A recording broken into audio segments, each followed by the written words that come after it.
ஜிப்ரீல் அலைஹிஸ்ஸலாம் இறை தூதருக்கு 5 அறிவுரைகளை சொன்னார்கள். எப்படி வேண்டுமானாலும் வாழ்ந்து கொள்ளுங்கள், ஒரு நாள் இந்த உலகத்தை விட்டு பிரிந்து விடுவீர்கள் என்ற எண்ணத்தில். யாரை வேண்டுமானாலும் நேசித்துக் கொள்ளுங்கள், ஒரு நாள் எல்லோரும் உங்களை விட்டு பிரிந்து விடுவார்கள் என்ற எண்ணத்தில். எதை வேண்டுமானாலும் செய்து கொள்ளுங்கள், அதனுடைய கூலியை இறைவன் கொடுத்தே தருவான் என்ற எண்ணத்தில்.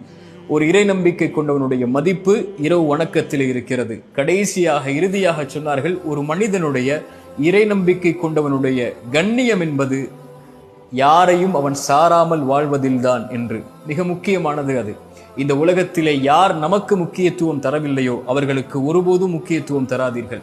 யார் உங்களுடைய வார்த்தைகளுக்கு செவிமடுக்கவில்லையோ அவர்களிடத்திலே ஒருபோதும் உங்களுடைய வார்த்தைகளின் நேரத்தை கொடுக்காதீர்கள்.